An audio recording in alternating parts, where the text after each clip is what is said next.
Mag-check muna ka ng attendance. Pataas na lang ng kamay pag nandito. Alamag. Albania.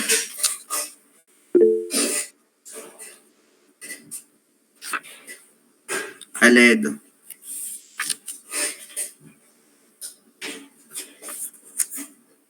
Alvendo.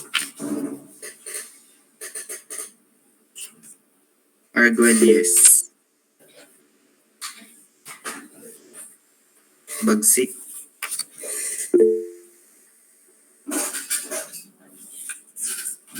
Balakyot.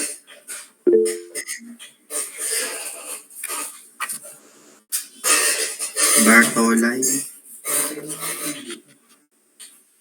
Wala. Benedicto. Bongkin.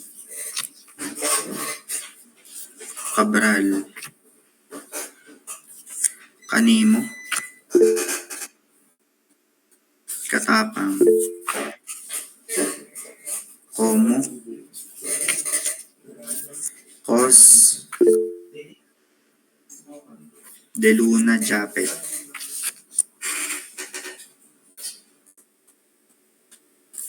Yung isang Perry. De Villa. Aaron.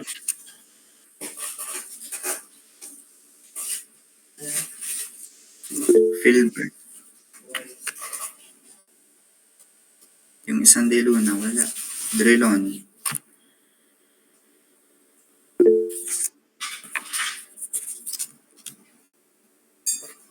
Evangelista.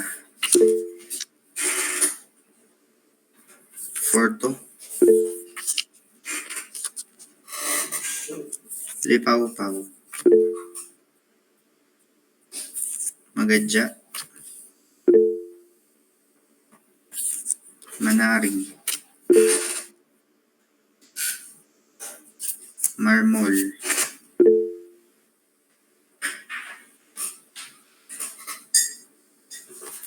Martinez. Matera. Melo. Mendoza. Nitro.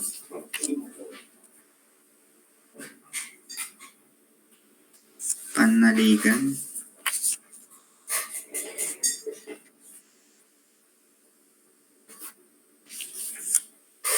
Perez Anthony. Perez, yung isang Perez. Cortez.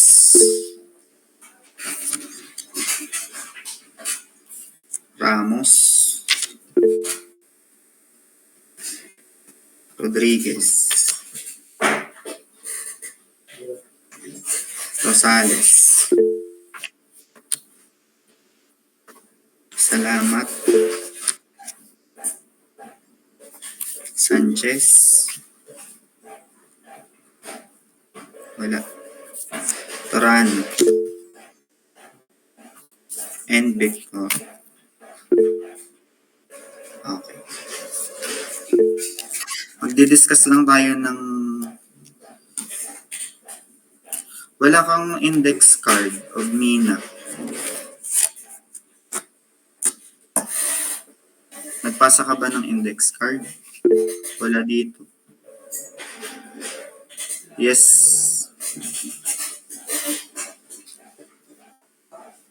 Paano kung matatawag? Wala kang history ng kahit anong attendance dito.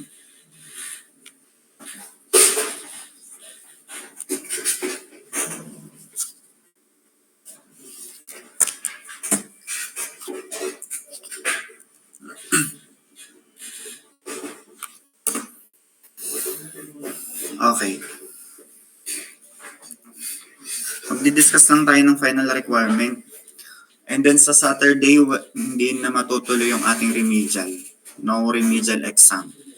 Wala tayong magiging meeting ng Saturday. Mag-ready kayo for final requirement. ilalaan natin yung time for your final requirement. Okay, so medyo limited na yung ating time. Baka meron din kayong other activities sa ibang subject yung naka-enroll. No, so yung remaining time today as well as sa Saturday, and kung meron pa kayong mga extra time, ibigyan nyo ng oras itong final requirement.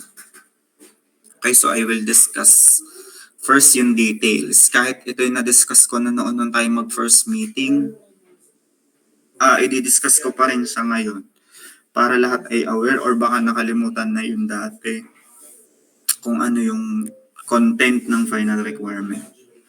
Okay, so nakapag-send na naman ng group sa GC.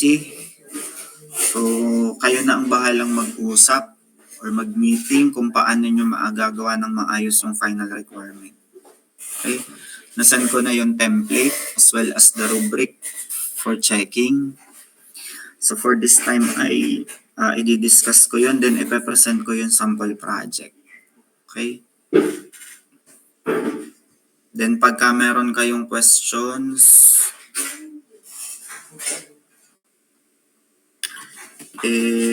sabihin nyo mamaya.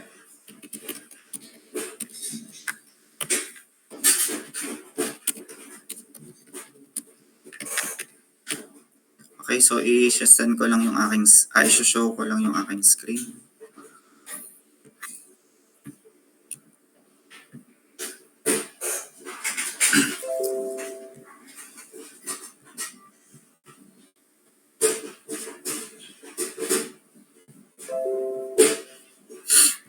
Okay, kita nyo na to, class. Kita na. Visible na? Okay. So, yung ating magiging final requirement, so meron itong 5 part. Okay, so 1 to 5. So, ang pinaka-concept or yung pinaka-idea ng final requirement is yung member ng kada group, so kayo ay mag-a-assume na kayo ay part ng isang organization. So, kung kayo ang pinaka mga nasa higher ups or nasa higher position, okay lang yun. Pwedeng mag-assume na ganun. And then, ang scenario is, you are currently facing a problem with regards to economic analysis. Okay, so mamaya ipe-present ko kung ano yung mga pwedeng problems nyo na na-encounter. Okay, so ang pinaka-concept, kung kayo'y 5, paghati-hatian nyo yung mga duties and responsibility. So halimbawa, dun sa isang organization, merong pinaka-president. So pwede mag-decide kayo kung sino ang pinaka-president or the leader. And then yung kanyang mga vice president hanggang sa pinaka-mababang section. Okay, so pwede naman kayong mag-fill up lang kung hanggang saan. Then yung other ay pwede nyo lagay na worker 1, worker 2, and so on. Okay, so bahala kayong mag-decide kung anong gusto nyong flow ng inyong organization. Okay? So, yun yung idea. So, kayo ay member or part ng isang organization kung kayo ang mga nag-create or kung kayo ang mga founder, di okay lang. Kung kayo yung mga manager, okay lang din. So, ito yung flow. So, sa part 1, yung introduction. Okay? So, anong meron sa introduction? So, ano daw ang kailangang makita? So, for the introduction part, so ito yung the problem and its background. Okay? So, maglagay kayo ng brief history of your company. Okay? So, kung gusto nyo, related sa inyong course or sa inyong program, ito na yung company. So, depende sa inyo kung anong gusto ninyo. Okay? So, anong mga kasali doon? So, you have the organizational structure or the organizational chart. So, kung anong forms of ownership kayo, nasa yung mga inaral natin forms of ownership. So possible hindi kayo maging sole. Maaaring partnership, corporation, or cooperative, kung gusto ay ganun. So, depende kung anong napili yung forms ng ownership. Then, ano yung products or services na inyong ino-offer? Okay, so dun sa inyong business or dun sa inyong organization, so ano ba ang inyong ino-offer? Is it a service or nagbebenta ba kayo ng products? Okay? Then, i-state nyo dyan yung inyong problems na na-encounter. So, mamimili lang kayo dito sa tatlo. Okay? So, usually hindi naman siya mismong problem. Kumbaga yung scenario lang. Okay, so ito yung mga pagpipilian. So number 1 is the evaluation of single project. Anong example? So halimbawa, yung inyong business organization is may gustong salihan ng mga bidding or contract bidding. So halimbawa, merong isang project, gusto nyo mag-participate dun sa isang project na kumbaga parang kayo ay contractor, something like that. Then ngayon, mag-show kayo ng inyong mga bill of materials for that project. Then, ano yung mapapabalik sa inyo? Ano yung possible revenue for the project? Okay? So, yun yung isa. Evaluation of single project. Para kung matatandaan nyo pa dun sa ating example, di ba?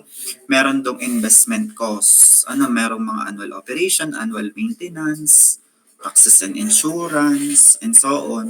Tapos, ano yung magiging benefit? Ano yung magiging revenue? Okay?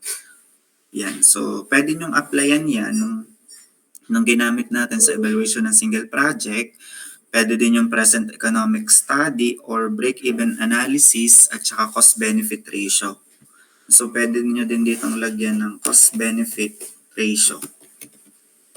Kung yan yung inyong napili. So, yun yung isang possible. Ang sunod, replacing replacing equipment or kahit anong pwede or services or depende sa inyo. So, pwede nyong applyan ng replacement analysis. Kung matatandaan nyo pa yung siguro first 2 meetings natin, yung naglagay tayo ng mga options, yung merong option 1, parang merong problem. So, merong mga binibigay na options. Okay? So, kaya lang, kailangan every option ay inyong ibabalidate. Kung matatandaan nyo dati, yung ginawa natin na situation na merong yung sa apartment, yung parang merong nabili na gustong parentahan. So, yun yung kinikitang rent. And then, yun yung mga associated costs. Pero syempre, ito yung final requirement. So, hindi ganun kababaw ang approach. Kumbaga, ganun yung flow. Pero, marami syempre ang associated costs with this. Hindi lang limited to that dun sa pinresent natin dati. Okay? Or kaya naman, pagka sinabi nating replacement, so halimbawa, dun sa inyong company, merong luma ng equipment, gusto nyong palitan na, or ano bang gusto, i-maintain ba or palitan? So kung maintenance, ano yung mga maintenance expenses? Tapos gaano katagal nyo ulit siyang magagamit? Or halimbawa ay ano yung mga maintenance costs? Kung inyo namang i-replace, hina-hina naman ng kaunti. Then kung inyo namang i-replace, so ano yung replacement? Bago ba? Bibili ba kayo ng panibago? O hindi? So ngayon, kung ang decision nyo is to replace yung equipment, dito ngayon papasok itong purchasing the new equipment. Okay? So sa pagbili ng new equipment, dito naman, pwede nating ilagay yung comparing alternatives. Diba yung example ko sa inyo last Saturday, katulad ng madaming mga options, like yung sa laptop. So madaming possible brand or model. So yun yung ating i-evaluate. Okay, so anong mga requirement naman? So description of machine, equipment, tools, i-describe nyo lang yan, yung kanyang function, specification, or descriptions. Then paano yun makakatulong dun sa inyong company. Okay, ilagay natin dito ay company. Okay? So, pwede kayong mag-add ng mga pictures para as supporting documents doon sa inyong napiling equipment. Okay? Okay, doon. So, doon lang iikot ang problem. Or kung gusto nyo naman, pwede din naman na business plan. Kung gusto nyo ay, halimbawa kayong 5, gusto nyo magtayo ng business. So, ngayon, ano yung business nyo naisip? Anong ventures ninyo? So, ano yung mga associated investment costs, yung mga annual expenses, tapos magkano ang revenue. Okay? So, pwede nyo ulit gawaan ng pwede nyo gamitan ng evaluation of single project, yung break-even analysis. Okay? So, pwede din yun. So, pwedeng dagdag nyo yun kung gusto nyo ay magpuput up kayo ng isang business. Okay?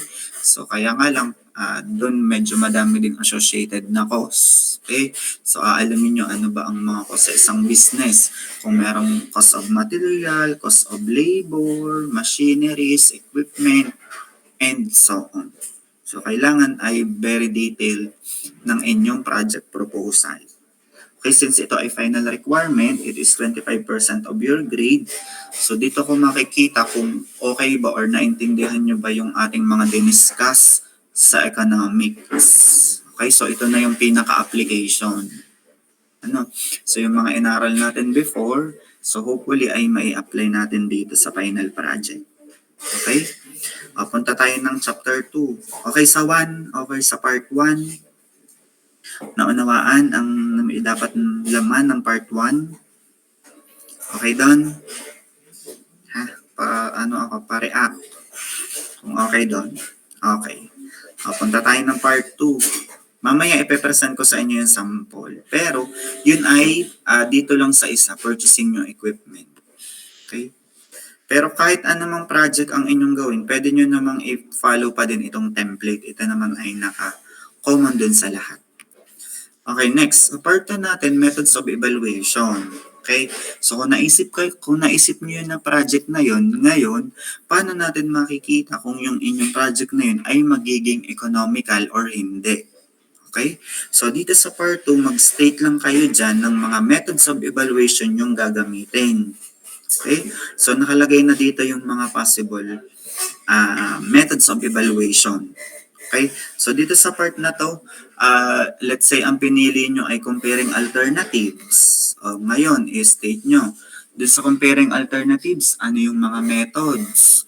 Tapos paano nyo siya ginamit or paano nyo siya gagamitin doon sa inyong project. Okay? Kumbaga dito sa part 2, mag-state lang kayo ng mga method yung gagamitin and paano nyo siya ginamit doon sa inyong project. Okay, syempre yung laman niyan dapat magre-reflect dito sa inyong analysis and result. Okay? So kung anong nilagay nyo dong method, ipe-present nyo dito sa chapter 3. No, so dapat makikita dyan, let's say, gumamit daw kayo ng rate of return. O dito, ipapakita nyo yung pagko-compute nyo ng rate of return. Okay? So, kaya siya ay analysis and result. Ipapakita nyo lang dyan. So, gumamit kayo ng Excel for your computation para hindi siya nakadirect na sinusulat nyo. Okay? So, pwedeng pagka nakakreate kayo ng Excel, pwedeng screenshot nyo lang doon. Then, i-paste nyo dito para makita ko yung naging output ninyo sa Excel. Okay? Then, pagka meron ng result, gagawa na kayo ng conclusion. Conclusion and recommendation. Okay, so based from the result dito sa chapter 3, so ano naman ang inyong mai-conclude at inyong mai-recommend. Okay, so magbigay lang ng explanation bakit yun ang napili. Okay, then yung last part ay for appendices. So anong laman ng appendices? So yung mga sources or link na inyong ginamit, halimbawa ang mga associated costs, let's say for maintenance cost, halimbawa hindi nyo alam o nag-search kayo sa internet, ito pala ang maintenance cost sa ganitong equipment, o ilagay nyo lang yung link na yun kung saan nyo siya nakuha. Okay? Or kaya naman kung kayo nagko-conduct ng canvassing, halimbawa i-purchasing kayo, bibili ng panibagong equipment. So halimbawa nag-conduct kayo ng canvassing sa mga physical store. Mag-take kayo ng picture and then ilagay nyo dyan as part ng inyong appendices or documentation. Okay? Lagay nyo lang lahat ng inyong mga ginamit na data dito. Let's say useful life. Wala kayo agad makita na useful life tapos nag-search kayo. Yun palang ganong equipment or machine, ganon katagal based dun sa source na yun. Okay? So, yun yung ilalagay sa appendices. Okay, clear ka ang part by part. So, madali lang yan. Gawin ninyo, hati-hatiin nyo ang part by part and then make sure na align ang ginagawa ng bawat isa. Okay? Naintindihan kung paano yun.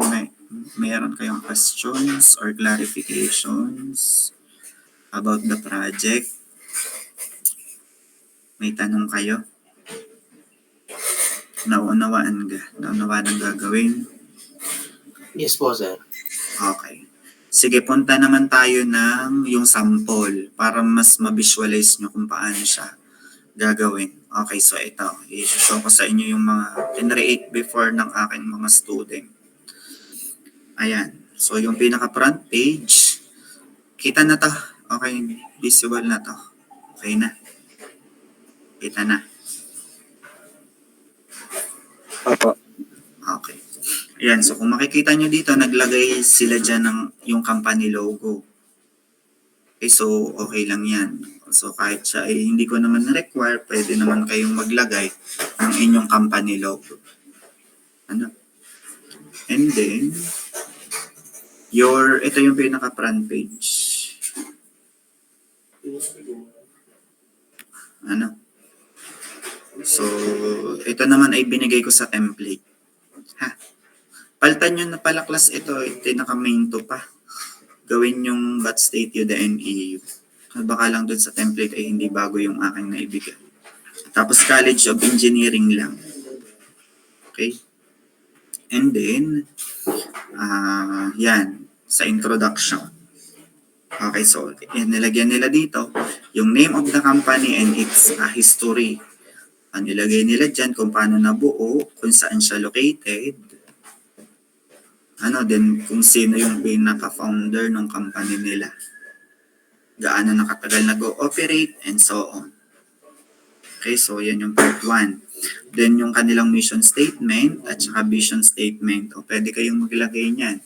So kahit hindi ko naman yan require, okay lang din kung mag-add pa kayo ng mga core values or even mga quality policy, quality objectives. Pwede naman kayong maglagay as part of your introduction ng company. Okay? And then, afterwards, so after niyang ma-present, so yung yung kanyang type ay construction company since ito ay mga civil engineering student before. Okay? Then yung forms ng ownership, ilalagay nyo dito. So sila ay under ng partnership. Okay? Tapos yung hinihingi na organizational structure, yan. Okay, so ipalagay nyo lang dito. Kayo din ang mag-decide. Kung sino ang kung may manager, kung ang gusto nyo ay president, okay lang din yun. Okay? So ilagay nyo dyan. Lilima naman kayo. Then yung iba, lagyan nyo na lang ng bakante. Okay lang din yun. Then, yan, may mga explanation lang dito sa baba. Tapos, products and services na kanilang ino-offer, since sila ay construction company or construction services, ito yung kanilang mga products. Okay? Then, ano yung problems nila na na-encounter? Okay? So, ang kanilang plano is to buy a new delivery truck. Okay? So, for the distribution of those supplies, specifically in big or large in quantity. Okay? So, yun yung pinaka-problem nila. Ngayon, so naghanap sila ng mga possible options ng delivery truck. Tingnan nyo dyan, A, B, C, and D. Okay, so iba-iba yung kanyang brand at model. So naglagay lang sila dyan ng mga associated costs with that. Let's say initial costs, its maintenance expenses, fuel, salvage value, and useful life after kung ilang taong pwede siyang magamit.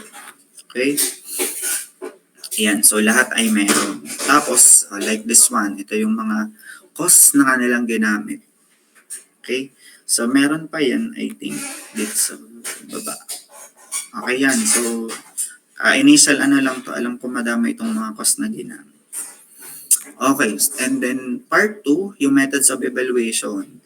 Since ang kanila ay comparing alternatives, kinuha nila yung mga methods of evaluation in comparing alternatives. Present worth, future, annual worth, rate of return. So wala lang siyang payback period. So hindi nalagyan ng payback period. So sa inyo, pag dami nung inilagay yung methods of evaluation, di sa pag-okay ng output. Okay? Then, analysis and result. Ayan. So, ito yung nilagay nila, yung money worth, kung ilang percent, yung kanilang mga parameters. Tapos, sa pag-assess nyo, kung magkakaiba ang brand or magkakaiba ang model, make sure na magkakalapit yung price. Kung halimbawa ang napili nyo ay iba-iba yung brand or iba-iba ang specs or ang model, but dapat magkakalapit ang presyo. Para maiwasan natin yung bias agad sa pagpili. Okay? So yan, so like the first cost for ABCD, your maintenance, fuel expenses, its salvage value, useful life. No? So wala silang napasamang mga taxes and insurance. Yung dinidepend nila ito, ang tanda ko is kasama sa original cost nila yung mga taxes. Okay? And then, total cost, ang naglagay lang dyan, as well as the depreciation and interest on capital. Okay? Tapos, kinumpute na nila using present worth, future, annual worth. Okay? So, naglagay lang sila dyan ng computation nila per ABC. Then, namili ng lowest. Okay? Since cost lahat yung binigay. So, ang pinaka napili dito sa tatlo ay si C. Tapos, ginamitan naman nila ng rate of return.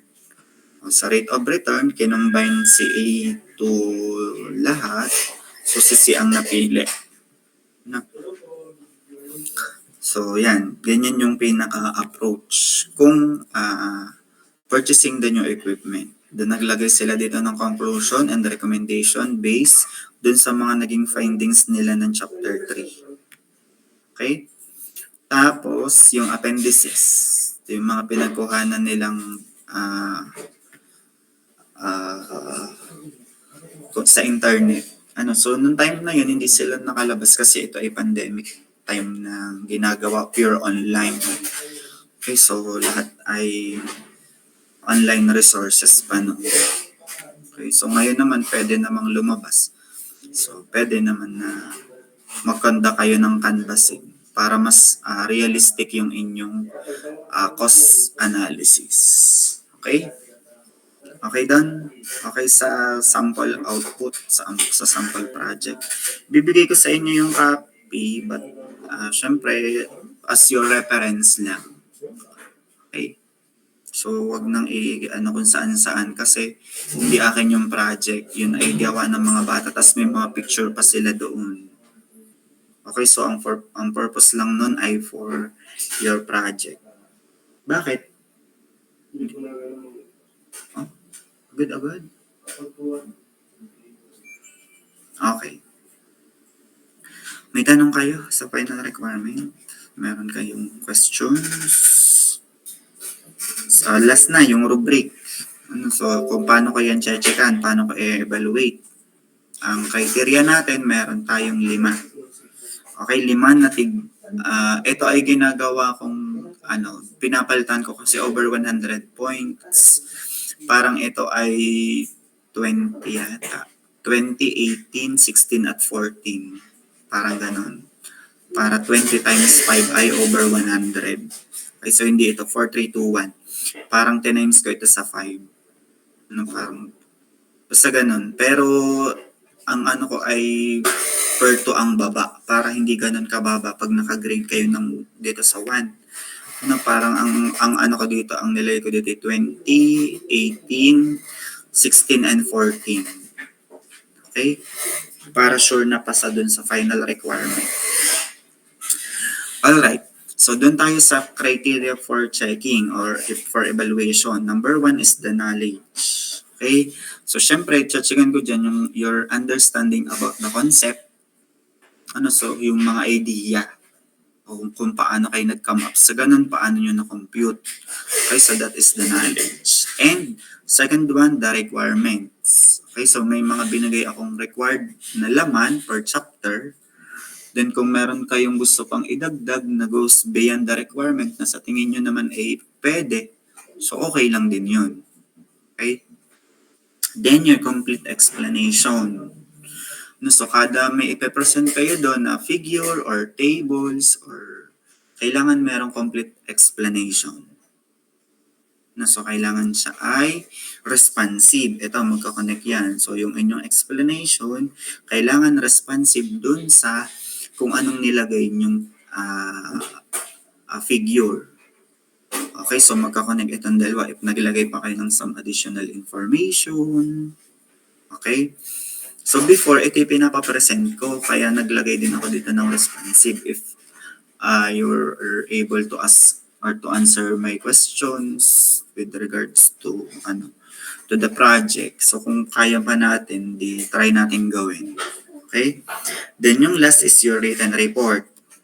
So sa yung mismo written report, baka mamaya may mag-submit lang dyan sa akin ng para ilang page. Baka limited lang ang submit. Remember, this is your final project. Okay? So doon ko titingnan ang inyong ginawa, yung completeness, following the given format. Okay? Ayan. Okay, Don, may question kayo, class? Sa final requirement? May tanong? Magtanong na agad. Submission. Deadline of submission. Basta bago mag-end ang midterm class. Hanggang kailan di ang midterm class pala? May idea kayo? Week ano na ba ngayon? Hanggang Week 4, 28 5? Week ano ngayon? Week ano na? 5, 6? Week ano na ba? Week 5. Okay, so meron pa tayong 2 weeks to prepare. Okay? So, kaya naman yan. Basta ang gawin nyo sa inyong group, agad kayo. Mag-ideate agad. Mag-brainstorming kung anong gusto nyong gawing output or kung ano yung inyong project. Okay, basta ang aim natin dito is to determine the economic analysis of your project. So sa dami naman natin ginawang mga samples, sample problems, so pwede niyo yung i-apply. Okay? Ano pa? Meron kayong questions or clarifications? Sir, hard copy po ba ipapasa yan or so? Hard copy. Ilalagay siya sa yung folder na clear yung unahan. Yung mag-decide na lang kayo kung anong kulay ang inyo. Dapat ay common ang kulay ha. Kung kulay blue, blue lahat. Mag-decide na lang kayo ng inyong kulay. Okay, yan ay nasa short band paper, parang naglagay ako doon ng pinaka-proper formatting and even paragraph spacing. I-compile nyo, then ilagay sa isang short yung folder na may kulay ha. Common na ang inyong kulay. Kayo na lang ang mag-decide kung anong kulay ang inyong gusto. Okay? Hard copy ang submission. Kailangan naka-hard copy. Ano pa? Meron ba kayong tanong? mag-start na ha. Yung mga katulad ngayon, yung natitirang time natin today. So, ilaan nyo for that mag-meeting kayo. Tapos, as part of your documentation o screenshot nyo yung ginawa nyong meeting for this na ilagay nyo sa inyong appendices or documentation. Okay? May tanong pa? Meron pang questions? Lahat may group na. Lahat meron ng kagrupo. Ay, pagka merong hindi natulong sa kagroup, tanggalin ha. Pag merong isa na member na hindi natulong, ay alisin na agad. Di zero siya doon. Sabihin nyo sa akin yung hindi nagre-response or walang naiambag dun sa grupo. Tapos tatanggalin natin. Di zero siya doon sa 25%. Or kung gusto niya, mag-create siya ng kanyang final requirement. Okay? Ay, yung mga hindi dyan na nakikipag-participate, baka meron sa inyong group, eh sabihin agad sa akin at tatanggalin natin sa grupo. Tapos mag-create siya ng kanyang project. Okay?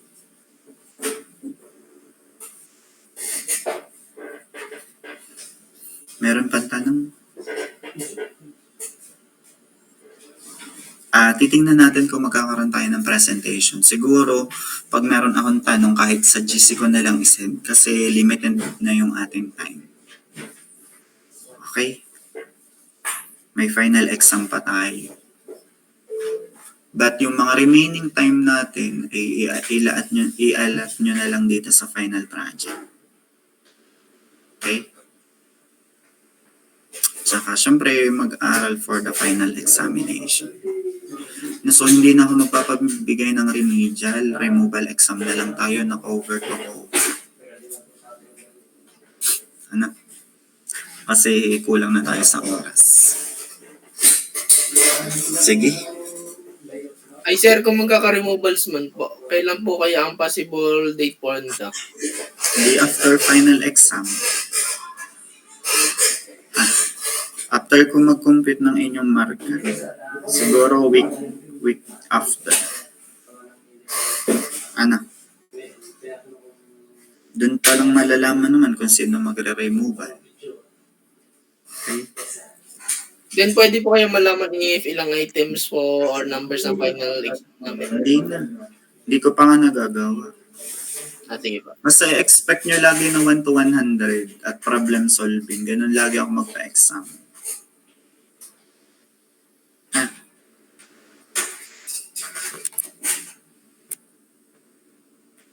Okay? May tanong pa?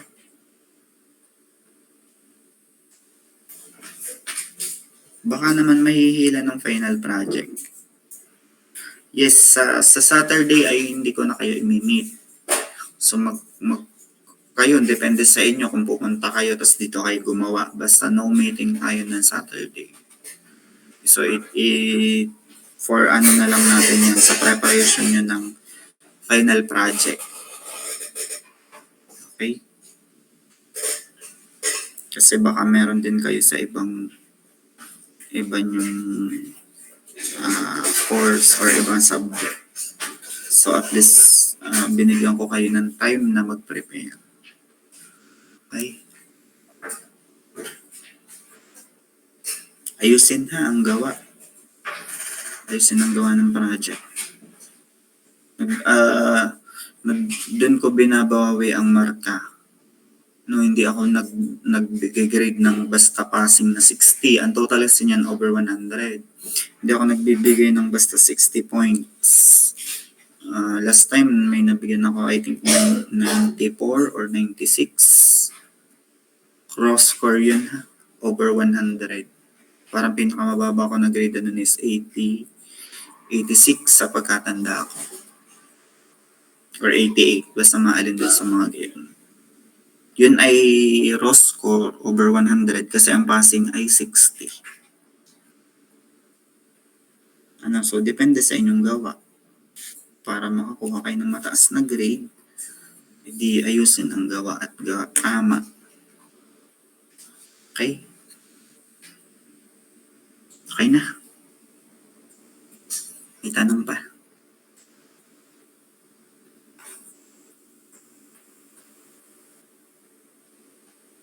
Wala nang tanong.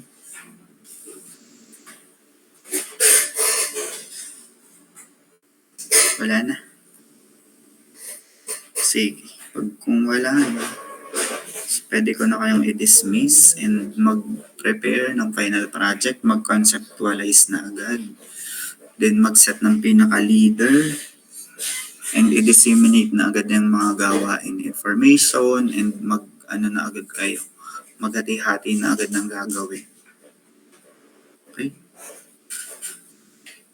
Sige. Okay na. Thank you. Thank you, sir. Sir. Okay. Bye.